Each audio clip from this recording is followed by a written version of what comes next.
Hello dear students, I am Hanif, your chemistry teacher. तो हमारा chapter जो है वो कंटिन्यू है केमिकल इक्विलिब्रियम का। आज जो हमारा टॉपिक है वो है लॉ ऑफ मास एक्शंस, और इसको हम इक्विलिब्रियम लॉ भी कह सकते हैं। ठीक है। This law was given by two Scandinavian scientist Guldberg and Waage. इस लॉ को दो साइंटिस्ट थे, स्कैंडिनेवियन साइंटिस्ट थे। एक का नाम था गोल्डबर्ग और दूसरे का था वेज। इन दोनों की कॉम्बिनेशन की वजह से हमें ये न्यू लॉ मिला है जिसको हम कहते हैं लॉ ऑफ मास एक्शन या इक्विलिब्रियम लॉ। बेसिकली स्कैंडिनेवियम जो है कोई एक कंट्री नहीं है, ये जो है ये यूरोप में एक रीजन है जिसमें तीनों कंट्री आ जाते हैं। कौन सी? नॉर्वे, स्वीडन और डेनमार्क जो है तीनों कंट्रीज आ जाती हैं किसमें? स्कैंडिनेवियम, ये एक रीजन है, इसमें आ जाती है। ठीक है ना। तो ये जो साइंटिस्ट थे ये इस पूरे रीजन से ही थे, इसलिए हम इसको डायरेक्टली यही कह देते हैं। ठीक है। तो इक्विलिब्रियम लॉ की स्टेटमेंट क्या है वो भी हम पढ़ेंगे। The rate of forward and reverse reactions is directly proportional to active masses of reactants and products। ठीक है। तो जो फॉरवर्ड एंड रिवर्स रिएक्शन का जो रेट है वो डायरेक्टली प्रोपोर्शनल है किसके? रिएक्टेंट्स एंड प्रोडक्ट्स की कंसंट्रेशन से या उसके एक्टिव मासेस से। एक्टिव मासेस क्या है? एक्टिव मासेस बेसिकली कंसंट्रेशन है। ठीक है। सो एक्टिव मास क्या है? The concentration of reacting substance is called active mass. अब एक्टिव मास क्या है? रिएक्टिंग सबस्टेंस, यानी फॉर एग्जांपल कोई रिएक्टेंट्स हम ले सकते हैं, तो जो आपस में रिएक्ट करेंगे तभी प्रोडक्ट बनाएंगे ना। तो जो भी केमिकल रिएक्शन में जितनी कंसंट्रेशन हिस्सा ले रही है या पार्टिसिपेट कर रही है तो उसको हम क्या कहेंगे? एक्टिव मासेस, यानी वो एक्टिव है, रेडी है रिएक्शन करने के लिए। ठीक है ना, इसलिए हम उनको एक्टिव मासेस कहेंगे। अगर फॉरवर्ड रिएक्शन है तो उसमें एक्टिव मासेस कौन सा होगा? रिएक्टेंट साइड जो भी है वो एक्टिव मास होगा। अगर रिवर्स रिएक्शन है तो उसमें एक्टिव मास जो है वो प्रोडक्ट साइड का होगा। तो यहाँ पर जो है रेट जो है वो डायरेक्टली प्रोपोर्शनल है किसके? रिएक्टेंट प्रोडक्ट की एक्टिव मासेस पे। अगर रिएक्शन फॉरवर्ड है तो रेट ऑफ रिएक्शन किसके डायरेक्टली प्रोपोर्शनल होगा? It's directly proportional of reactants के होगा। ठीक है। अगर रिवर्स रिएक्शन है तो रेट ऑफ रिएक्शन किसके होगा? रिवर्स रिएक्शंस के डायरेक्टली प्रोपोर्शनल होगा। ठीक है। या प्रोडक्ट्स के डायरेक्टली प्रोपोर्शनल होगा। ओके। तो यहाँ पर एक्टिव मास बेसिकली एक कंसंट्रेशन ही है, तो इसको हम किस में लिखेंगे? So its unit is mole पर डीएम क्यूब, क्योंकि कंसंट्रेशन का यूनिट भी मोल पर डीएम क्यूब है। एक्टिव मास होती ही कंसंट्रेशन है तो इसका भी यूनिट सेम ही होगा, मोल पर DM cube. It's value expressed in square brackets. इसकी वैल्यू जो है वो हम स्क्वायर ब्रैकेट्स में हमेशा शो करेंगे, किसकी? एक्टिव मासेस की। ठीक है ना। तो ये जनरल इंट्रोडक्शन था आपका लॉ ऑफ मास एक्शन का। आगे जो है वो हम लोग डेरिवेशन भी करेंगे, derivation of expression for equilibrium constant. Equilibrium की कांस्टेंट के लिए जो एक्सप्रेशन है डेरिवेशन की वो भी करेंगे हम। कोई एक रिएक्शन हम कंसीडर कर लेते हैं जो कि एक रिवर्सिबल हो। कंसीडर है रिवर्सिबल रिएक्शंस जिसमें A combined with B to form C and D.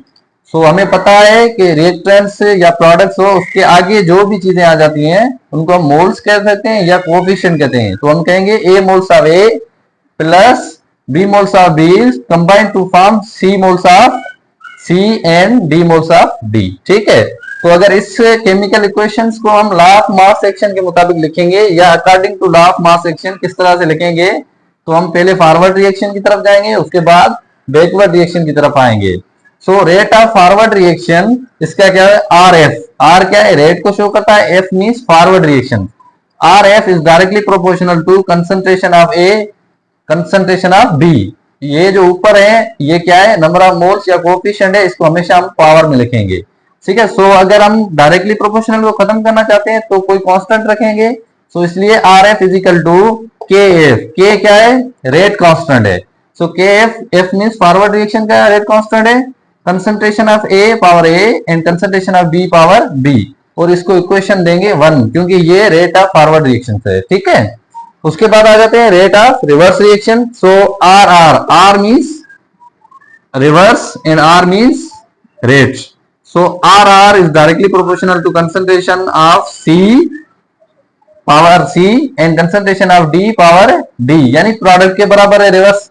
So R R is equal to K R. K यहाँ पर क्या है? रेट कांस्टेंट है। K R concentration of C power C and concentration of D power D, और इसको हम देंगे equation number 2।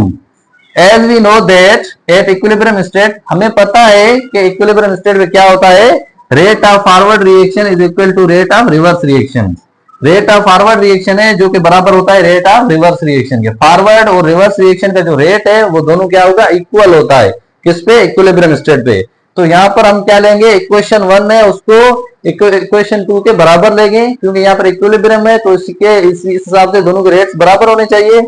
So equation 1 is equal to equation 2। तो इक्वेशन 1 क्या है, यहाँ पर लिख देते हैं, क्या है, Kf is equal to concentration of A power A and concentration of B power B. So concentration of A power A and B power B is equal to equation number 2 कौन सी है, Kr C power C and D power D। ठीक है, तो अब यहां से हम अगर इस Kr को यहां लेकर आएंगे तो यहाँ पे ये इसके साथ क्या है, मल्टीप्लाई हो रहा है। अगर इनको यहां से इज इक्वल बराबर की निशानी से यहां लेकर आएंगे तो यहाँ पर मल्टीप्लाई हो रहा है और यहाँ आकर क्या होगा, डिवाइड हो जाएगा। तो Kf हमने Kf लिख दिया, यहाँ पर ये से मल्टीप्लाई हो रहा था, अगर इसको यहाँ लेकर आएंगे तो Kr हो गया। अब ये C और D जो है इनको हमने सेम टू सेम लिख दिया, वो A एंड B ये बराबर की निशानी के इस साइड है और ये इनके साथ क्या मल्टीप्लाई हो रहे हैं, तो वहां जाकर क्या हो गए, डिवाइड हो गए। तो C एंड D तो हम लिख दिए, तो ये वहां जाकर क्या हो गया, A एंड B, यानी ये डिवीजन में आ गए। So Kf upon Kr is equal to C concentration of C power C and concentration of D power D upon concentration of A power A and concentration of B power B। ठीक है ना। हमें एक चीज भी पता होनी चाहिए कि Kf अपन Kr जो है वो बराबर है Kc के। Kc क्या है, बेसिकली इक्विलिब्रियम कांस्टेंट है Kc। ठीक है, सो Kf अपन Kr की जगह हम Kc भी लिख सकते हैं। तो यहाँ पे हमने Kf अपन Kr की जगह Kc भी लिख दिया है, क्योंकि ये इनके बराबर होता है।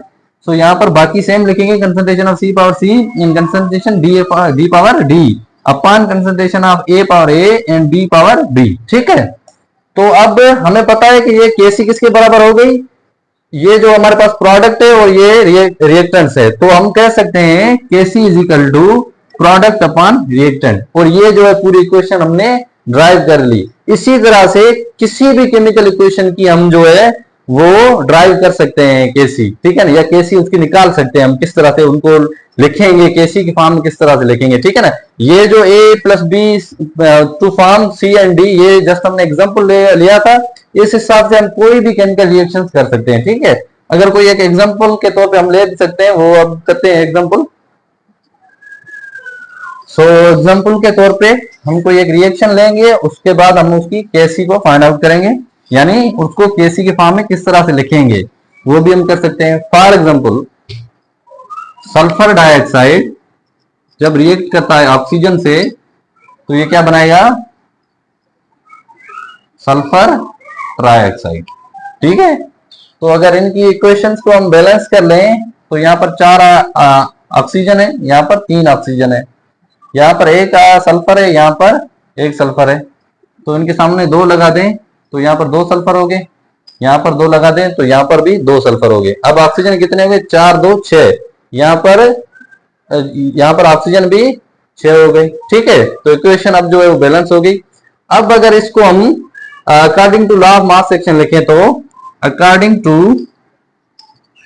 लॉ ऑफ मास एक्शन, अगर इसको हम लॉ ऑफ मास एक्शन के मुताबिक लिखें तो किस तरह लिखेंगे, सेम प्रोसीजर हम फॉलो करेंगे। Rate of forward reaction, so RF is directly proportional to concentration of A in concentration of reactants की तरफ होगी। ठीक है, तो ये रिएक्टेंट्स है हमारे पास, ये प्रोडक्ट है। फॉरवर्ड रिएक्शन का जो रेट होता है वो डायरेक्टली प्रोपोर्शनल होता है रिएक्टेंट्स के। ठीक है, तो यहाँ पर हम लोग सल्फर डाइऑक्साइड, यहाँ पर आगे कोएफिशिएंट 2 है तो ये इसको पावर दे देंगे, और ऑक्सीजन कंसंट्रेशन ऑफ ऑक्सीजन, यहाँ पर कोई कोएफिशिएंट 1 है तो 1 लिखने की जरूरत नहीं है। ठीक है ना, तो ये हो गया। अब अगर हम RF अगर प्रोपोर्शनलिटी कांस्टेंट खत्म करना चाहते हैं तो हम क्या लगाएंगे, K लगाएंगे, जो कि बेसिकली है रेट कांस्टेंट है। सो KF यानी फॉरवर्ड रिएक्शन का है, सेम टू सेम लिख देंगे, सल्फर डाइऑक्साइड, ठीक है, पावर 2 एंड ऑक्सीजन। ठीक है, और एक इसको हम इक्वेशन देंगे 1। क्लियर। सो ये आपका रेट ऑफ फॉरवर्ड रिएक्शन हमने लिख दिया है। अब रेट ऑफ रिवर्स रिएक्शन भी लिख सकते हैं हम लोग इसी तरह। Rate of reverse reaction, rate of reverse reaction, इसको किस तरह से लिखेंगे? So R R R R means reverse is directly proportional to the concentration of the product, product की कंसंट्रेशन है उससे डायरेक्टली रिलेशन होगा, ठीक है ना। तो प्रोडक्ट क्या है? सल्फर ट्राइऑक्साइड है और उसके सामने पावर कितना है? 2 है, ठीक है, पावर क्या है? 2 है। सो आर आर, अगर हम प्रोपोर्शनली कांस्टेंट को खत्म करना चाहते हैं तो क्या लगाएंगे हम? तो हमें ऑब्वियसली के लगाना पड़ेगा जो कि प्रोपोर्शनली कांस्टेंट है, के रेट कांस्टेंट है, ठीक है। ओके, सो के आर लगाएंगे आगे, ठीक है। सो बाकी कंसंट्रेशन सेम होगी, सल्फर ट्राइऑक्साइड एंड पावर 2, और इसको इक्वेशन देंगे हम क्या? 2, 1 होगी ये, 2 ये होगी। सो हमें पता है कि इक्विलिब्रियम पे जो है रेट ऑफ फॉरवर्ड रिएक्शन किसके बराबर होता है? रेट ऑफ रिवर्स रिएक्शन के बराबर होता है, ठीक है। तो हम इक्वेशन 1 जो है वो इक्वेशन 2 के बराबर होती है। सिमिलरली यहां पर लिख सकते हैं हम लोग, so equation 1 is equal to equation number 2 के बराबर होती है, ठीक है। सो इक्वेशन 1 क्या है हमारी? ये है जिसमें हम KF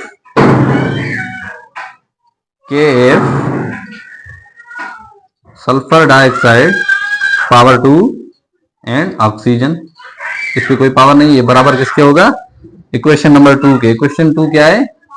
KR sulphur trioxide power 2, ठीक है, पावर 2। तो इसको अब क्या कहेंगे? अब हमें जो पता है यहां पर जो KR है इससे क्या हो रहा है? मल्टीप्लाई हो रहा है। अगर यहां से आएगा तो क्या होगा? डिवाइड होगा। So KF upon KR is equal to, अगर ये यहां से क्या हो रहा है? ये यहां से मल्टीप्लाई हो रहा है, वहां जाकर क्या होगा? डिवाइड होगा। तो पहले हम लोग ये सेम टू सेम लिख देते हैं, SO3 पावर 2 डिवाइडेड बाय, ये जो है यहां पर मल्टीप्लाई हो रहा है, वहां पर जाके क्या होगा? डिवाइड होगा, SO2, ठीक है, पावर 2 एंड O2, क्लियर। तो हमें पता है कि KF अपन KR जो है वो किसके बराबर है? KC के बराबर है। KC बेसिकली क्या है? इक्विलिब्रियम कांस्टेंट है। सो KF अपन KR की लिखने की जगह हम क्या लिख देंगे? KC लिख देंगे। So KC is equal to SO3 upon SO2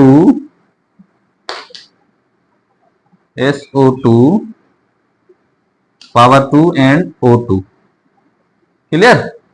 तो KC किसके बराबर होगी? प्रोडक्ट अपॉन रिएक्टेंट्स के, यानी KC is equal to SO3 power 2 upon SO2 power 2 and O2। ये जो है हमारी KC फाइंड आउट हो गई। तो इस तरह से हम कोई भी हमें केमिकल इक्वेशन मिले तो हम उसको लॉ ऑफ मास सेक्शन में लिख सकते हैं और उसकी KC जो है उसको फाइंड आउट कर सकते हैं या KC के फॉर्म में हम लिख सकते हैं। तो ये हमारा आज लेक्चर था, वो कंप्लीट हो गया। बुक्स में काफी इसके रिलेटेड जो प्रॉब्लम्स हैं या डेरिवेशन है आप कर सकते हैं आसानी से, ठीक है ना। सो हमारा नेक्स्ट जो अगला टॉपिक है वो नेक्स्ट वीडियो में होगा। तब तक बाय, और चैनल को सब्सक्राइब जरूर कर देना। Thank you.